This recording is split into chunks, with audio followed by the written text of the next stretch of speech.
اعوذ باللہ من الشیطان الرجیم بسم اللہ الرحمن الرحیم سلام اللہ علی بقیت اللہ الاعظام۔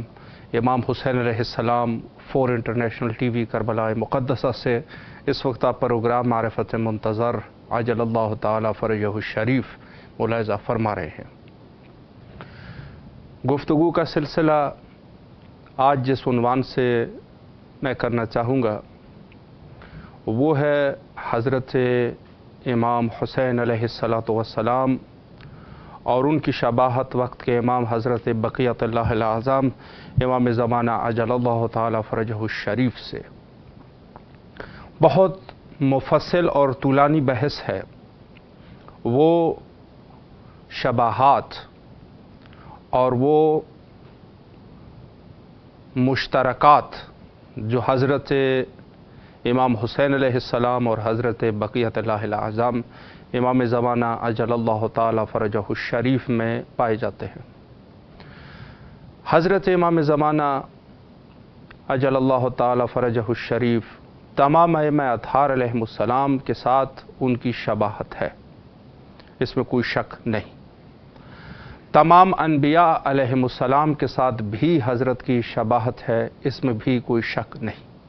روایات کا ایک سلسلہ موجود ہے، کتاب شریف اکمال الدین و تمام النعمہ، اس میں آپ جا کے ملاحظہ فرما سکتے ہیں، یا اس کے علاوہ خود نجم الثاقب اور اس کے علاوہ غیبت نعمانیہ اور بالخصوص کتاب شریف غیبت طوسی رضوان اللہ تعالیٰ علیہ، اس میں آپ ملاحظہ کر سکتے ہیں کہ حضرت کی شباہت ہے، بلکہ وہ روایات وہاں پر جمع کیے گئے ہیں کہ جس میں حضرت کی شباہت فلاں نبی کے ساتھ ہے، مثلا فلاں نبی کے ساتھ حضرت کی کیا شباہت ہے، حضرت عیسیٰ علیہ السلام کے ساتھ حضرت کی کیا شباہت ہے، حضرت موسیٰ علیہ السلام، حضرت ابراہیم خلیل علیہ السلام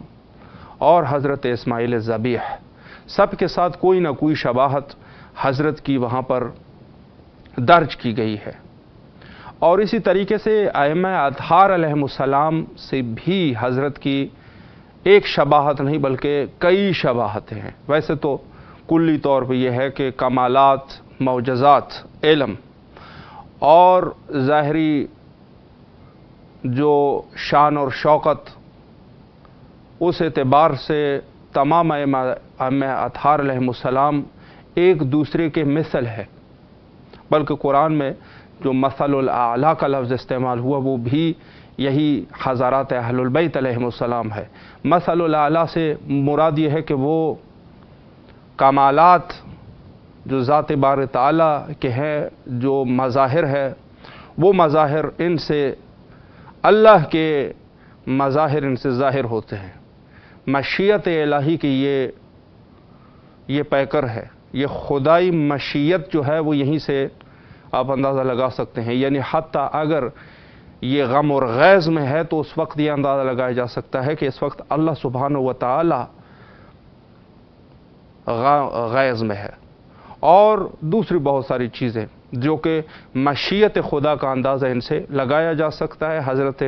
رسالت امام صلی اللہ علیہ وآلہ سے لے کر حضرت بقیت اللہ الاعظم امام زمانہ عجل اللہ تعالی فرجہ الشریف تک، یہ سب کے سب جو ہے خود اللہ کی مشیت کا اندازہ اس سے ہے۔ یعنی اگر کوئی معصوم کسی ایک وقت دیکھے کہ تبسم ہے، اس کے چہرے پہ تبسم ہے، اللہ کے رحمات گویا کہ نازل ہوتے۔ دیکھیں اللہ کا غصہ کوئی ایسا غصہ تو نہیں ہے جیسے ہم غصہ ہوتے ہیں۔ اللہ جو ہے وہ ان کا قہر، وہ بھی ایسے قہر نہیں ہے جیسے عام انسان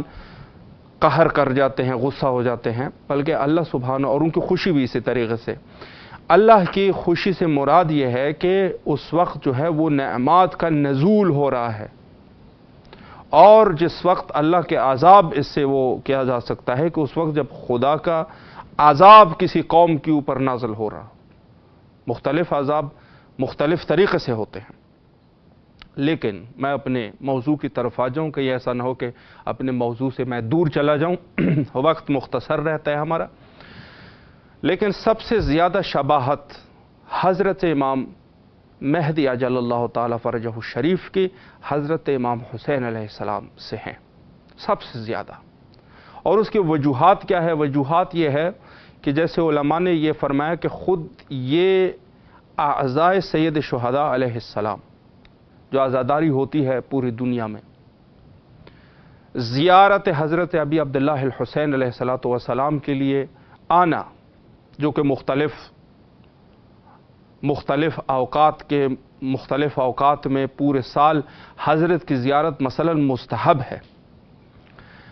جس میں سے جو ہے وہ نیم شعبان ہے، مثلا یوم عرفہ ہے، عید ضحیٰ ہے، عید فطر ہے، اور علامات مومن میں سے جو مومنین کے علامات ہے اس میں سے ایک جو ہے وہ زیارت اربعین ہے۔ زیارت اربعین بھی مستحب ہے۔ زیارت عاشورہ کے دن بھی زیارت حضرت کی جو ہے وہ مستحب ہے۔ سال کے مختلف دنوں میں مختلف روایات ہے کہ زیارت امام حسین علیہ السلام مستحب ہے، اور یہ اس میں کوئی شک نہیں ہے کہ یہ عزاداری اور یہ زیارت حضرت ابی عبداللہ الحسین علیہ السلام مقدمہ ہے ظہور حضرت بقیت اللہ الاعظم امام زمانہ عجل اللہ تعالی فرجہ الشریف کے لیے۔ اس میں کوئی شک شبہ نہیں ہے کہ یہ مقدمہ ہے، ایک مقدمہ ہے ظہور حضرت کا، اور اس سے یہ ہے کہ یہ بس اس میں یہ کہا جا سکتا ہے کہ گویا یہ اس مقام پہ یعنی گویا یہ ہے کہ لوگ جو ہے اس کی تمرین گویا کہ ہو رہی ہے حضرت کے ظہور کے لیے، خود اپنے تزکیہ نفس کر رہا ہے، نفس کی آمادگی کر رہے ہیں ظہور حضرت کے لیے۔ چونکہ حضرت جب تشریف لائیں گے تو اس وقت صاف الفاظ میں یہ جملہ جو ہے حضرت سب سے پہلے معرفی سید شہداء علیہ السلام کی فرمائیں گے، یعنی اپنی معرفی سید شہداء علیہ السلام کے ساتھ۔ اندازہ یہ ہوتا ہے کہ یہ سلسلہ جو ہے وہ ایک سلسلہ ہے، بس یہ ذہن میں رکھے۔ عزاداری سید شہداء علیہ السلام، زیارت حضرت امام حسین علیہ السلام، یہ سب جو ہے مقدمہ ظہور ہے۔ حضرت جب آئیں گے کیا فرمائیں گے؟ الا یا اہل العالم ان جدی الحسین قتلوہ عطشانا۔ 5 دفعہ حضرت یہ استغاثہ بلند کر دیں گے، اے اہل عالم خبردار ہو جاؤ کہ میرے جد مظلوم حالت آتش میں، حالت پیاس میں دنیا سے چلے گئے، ان کو شہید کر دیا۔ قتلوہ یعنی ان کو شہید کیا گیا، قتل کر دیا گیا۔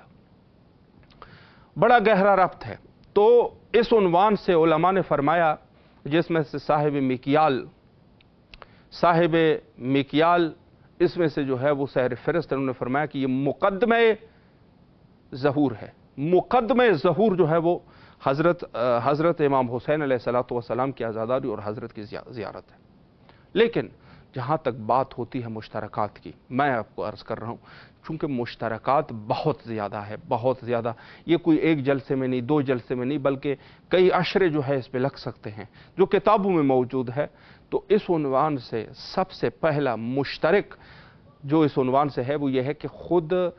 سید شہداء علیہ السلام جب تشریف لا رہے تھے اس دنیا میں، ظاہر ہو رہے تھے، تو اس وقت جو ہے حضرت رسالت مآب صلی اللہ علیہ وآلہ نے بشارت دی تھی کہ سید شہداء میرے حسین جو ہے وہ دنیا میں تشریف لا رہے ہیں، اور یہی چیز جو ہے وہ حضرت امام مہدی عجل اللہ تعالیٰ فرجہ شریف کے لیے بھی اسی طریقے سے بشارت دی گئی۔ حضرت نے سید شہداء علیہ السلام کے لیے فرمایا ان اللہ یقرأ علیک السلام، یعنی سب سے پہلے حضرت جبرائیل علیہ السلام آتے ہیں اور اس طریقے سے بشارت کرتے ہیں وَيُبَشِّرُكَ بِمَوْلُودٍ يُولَدُ مِنْ فاطمہ، فرمایا کہ میں اللہ جو ہے وہ بشارت دے رہا ہے آپ کو، چونکہ سب سے پہلی بشارت جو ہے وہ رسول اللہ کو اللہ کی طرف سے بشارت ہوئی، پھر رسول اللہ نے جا کے جو دوسرے ہیں پوری امت کو ان کو جو ہے وہ بشارت دیتی۔ فرمائیے یبشرک، میں ہم آپ کو بشارت دیتے ہیں بمولود یولد فاطمہ سلام اللہ علیہا، اس بچے کی آپ کو بشارت دے رہے ہیں جو حضرت فاطمہ زہرا سلام اللہ علیہا سے ان کی ولادت ہوگی۔ حضرت امام حسین علیہ الصلوۃ والسلام کی تشریف آوری کے موقع پر اللہ نے بشارت دی رسول اللہ کو، اور رسول اللہ نے دوسرے امت کو، جو دوسرے لوگ ہیں اپنی رعایا، ان کو جا کے یہ بشارت دی، اور دقیقاً حضرت امام زمانہ عجل اللہ تعالی فرجہ الشریف کے لیے بھی یہی ہے۔ فرمایا ابشرکم بالمہدی عجل اللہ تعالی فرجہ الشریف، فرمایا کہ ہم آپ کو بشارت دیتے ہیں امام مہدی علیہ السلام کے، جو کہ یملأ الارض قسطا وعدلا کما ملئت ظلما وجورا۔ فرمایا کہ اسی طریقے سے کہ جس طریقے سے حضرت جو ہے وہ تشریف لائیں گے، حضرت کی تشریف آوری ہے امت کی طرف، اور میرا یہ فرزند یہ سرزمین کو، سرزمین سے مراد یعنی جو عالم ہے، جو ارض ہے، زمین ہے، اس زمین کو عدل اور انصاف سے بھر دے گا جس طریقے سے ظلم اور جور سے بھری ہوئی ہوگی۔ تو آپ نے ملاحظہ فرمایا کہ ان دو روایات سے جو حضرت کی بشارت ہے، حضرت سید شہداء علیہ السلام کی بشارت، اور اس کے بعد حضرت امام زمانہ عجل اللہ تعالی فرجہ الشریف کی بشارت، فرمایا ابشرکم بالمہدی عجل اللہ تعالی فرجہ الشریف، یعنی ہم جو ہے وہ امام مہدی عجل اللہ تعالی فرجہ الشریف کی آپ کو بشارت کرتے ہیں۔ بشارت جو ہے وہ ہوئی ہے، دونوں جو ہے اس عنوان سے، دونوں ہستیاں اس عنوان سے، جس کو کہا جائے کہ شباہت ہے، مشترکات ہے۔ دوسری مشترکات میں سے جو پوری زندگی گزری ہے حضرت امام حسین علیہ الصلوۃ والسلام کی، خوف کی حالت میں، مخصوصاً اول زندگی سے لے کر یہاں تک کہ آخری زندگی تک حضرت کی زندگی خوف میں گزری ہے، یعنی مخصوصاً آخری زندگی جب حضرت کا جو ہے ظاہری جو امامت کا دور ہے، ویسے تو امام ہی ہوتا ہے، اس میں کوئی شک نہیں، یعنی یہ آپ ذہن میں رکھ لیجئے گا، یہ چیز رکھ لیں، یہ ذہن میں رکھ لیں۔ بہت سارے لوگ اس پہ جو ہے تشویش کرتے ہیں، تشویش ایسے کرتے ہیں کہ مثلا کہتے ہیں کہ جب تک امام حسن مجتبیٰ علیہ السلام امام تھے اس وقت تک امام حسین علیہ السلام امام نہیں تھے۔ یہ غلط ہے، دونوں امام تھے، بس وہ حضرت امام حسن مجتبیٰ علیہ السلام امامت کے فرائض انجام دے رہے ہیں، حضرت امام حسین علیہ السلام امامت کے فرائض انجام نہیں دے رہے، تبلیغ کر رہے ہیں، سارا کچھ ہے، لیکن جو لیڈرشپ ہے جس کو کہا جائے وہ امام حسن مجتبیٰ علیہ السلام کے پاس ہے۔ یہ بہت ضروری ہے اس چیز کو، یعنی حضرت امیر المومنین علیہ السلام دور رسول اللہ میں بھی امام تھے، جو اللہ کی طرف سے جو امامت کا سلسلہ ہے امام تھے۔ کیوں رسول اللہ نے پہلے سے جو ہے وہ سبع اطہار علیہ السلام کو امام کہہ کے بلایا ہے؟ یہی تو وجہ ہے۔ تو یہ غلطی نہ کرے انسان کسی جگہ پر۔ ایک دفعہ ایک خطیب جو ہے وہ یہ کہہ رہے تھے کہ خود مثلا جو ہے اس کی کچھ ایسا مغالطہ کر رہے تھے کہ حضرت جو ہے جب تک امام حسین علیہ السلام جب شہید ہوئے تو امامت کی ذمہ داری جو ہے وہ حضرت زینب سلام اللہ علیہ پر آئی، اور پھر یہ امامت انہوں نے سنبھال کے رکھی، اور پھر نعوذ باللہ مثلا پھر بعد میں حضرت امام سجاد علیہ السلام کو دے دی۔ نہیں، یہ غلط چیز ہے۔ امام کے لیے ضروری نہیں ہے، امام چاہے زندان میں ہے وہ امام ہے،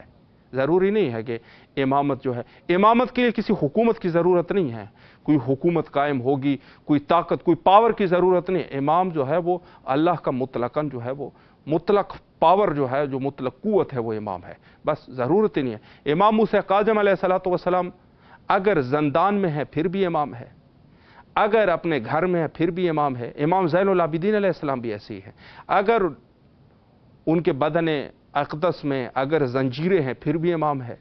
چاہے وہ اس کو اسیر کیا گیا ہے پھر بھی امام ہے، اگر اپنے گھر مدینہ میں ہے پھر بھی امام ہے، کوئی فرق اس میں نہیں ہے۔ زمانے حضرت امام حسین علیہ السلام میں بھی امام سجاد علیہ السلام امام تھے، بس یہ امامت جو ہے یہ اپنی جگہ پر قائم رہتی ہے۔ یہ جھوٹ ہے، سب جو لوگ جو ہے وہ اس قسم کے عقائد کو وہ کر رہے ہیں، نہیں، اس کی ایسے عقائد کی پروموٹ کرنا جو ہے یہ صحیح نہیں ہے۔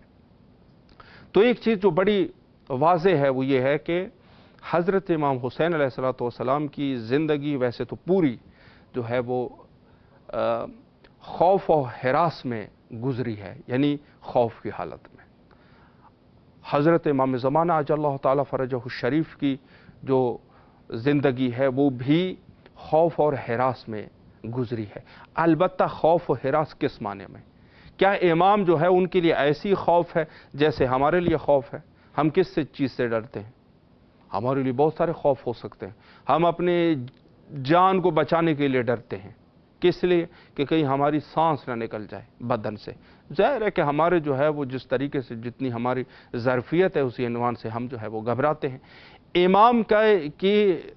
جب کسی چیز میں خوف ہے، امامت کے وہ خوف ایسے ہیں کہ اگر امام نہ رہیں گے تو دین جو ہے وہ نہیں رہے گا۔ یعنی خوف در حقیقت تو جان کے لیے نہیں ہے، خوف دین کے لیے ہے۔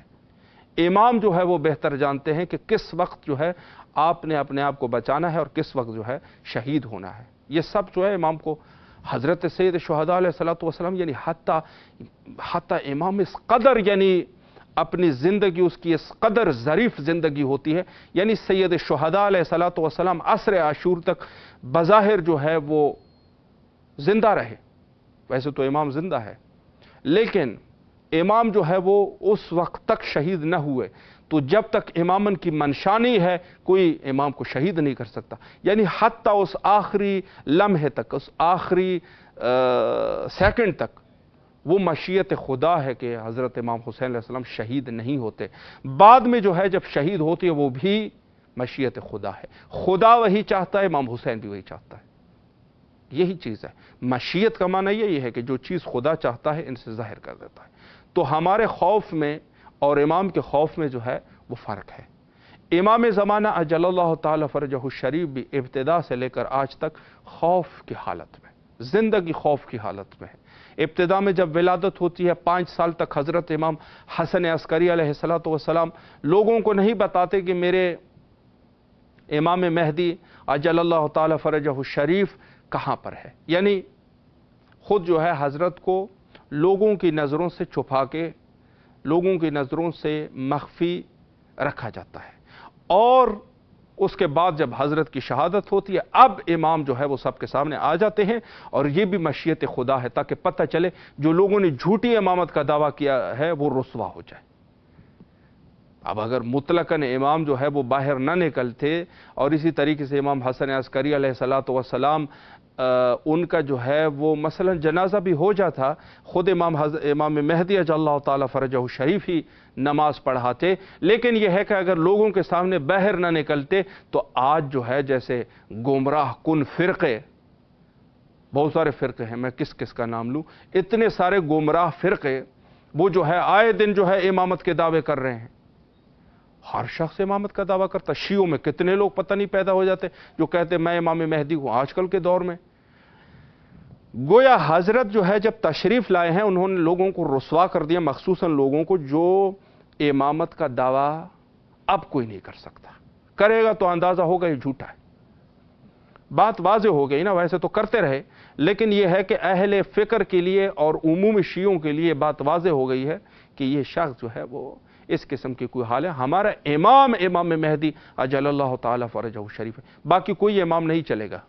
کوئی بھی امام نہیں چلے گا۔ تو سلسلہ یہ ہے کہ خود وہاں پر مشیت خدا یہ ہے کہ امام جو ہے جب تشریف لائے سب کو رسوا کر دیا۔ اب یہ زندگی ان کی حیات طیبہ امام کی جو ہے وہ خوف کی حالت میں گزرے۔ اور سید شہداء علیہ السلام بھی اسی طریقے سے سب سے پہلے جب مکہ جاتے ہیں وہاں پر یزید کہ کچھ لوگ جو ہے اہلکار حضرت کو وہاں شہید کرنا چاہتے ہیں، حضرت جو ہے حج کو ترک کر دیتے ہیں اور آ جاتے ہیں، پھر جناب حر جو ہے وہ آ جاتے ہیں اور حضرت کا رستہ روک لیتے ہیں، کہتے ہیں آپ نے ایسی جگہ پہ جانا ہے جو ابن زیاد کا جو حکم ہے۔ تو یہ ساری کے ساری جو سچویشن ہے یہ ساری کے سارے خوف کی حالت میں ہے۔ فرمایا کہ سید شہداء علیہ السلام نے فرمایا ان بنی امیہ اخذوا مالی، سب سے پہلے بنی امیہ نے ہمارے مال کو لے لیا،